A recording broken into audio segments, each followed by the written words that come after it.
কণ্টকৰামৰ বুদ্ধি। এখন হাবিত এটা কেতেলা পহু আছিল। তাৰ নাম আছিল কণ্টকৰাম। এদিন তাৰ মাক দেউতাকৰ অসুখ হ'ল। তেওঁলোকে তাক ফল-মূল আনি দিব নোৱাৰা হ'ল।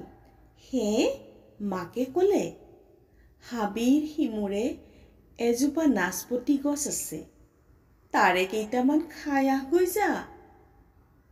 মাকৰ কথামতে সি নাচপতি খাবলৈ গ'ল।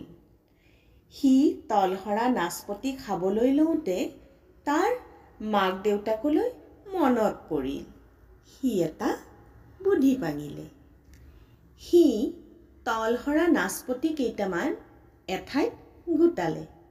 এইবাৰ সি নিজৰ কাঁইটকেইডাল থিয় কৰি ল'লে। 1, 2, 3 বুলি সি ওলোটা খৰ মাৰিলে। 4টা নাচপতি তাৰ কাঁইটত হালি ধৰিলে। নাচপতিকেইটা লৈ সি কেকু-জেকুকৈ ঘৰলৈ গ'ল। মাক দেউতাক আৰু সি নাচপতিকেইটা ভগাই খালে।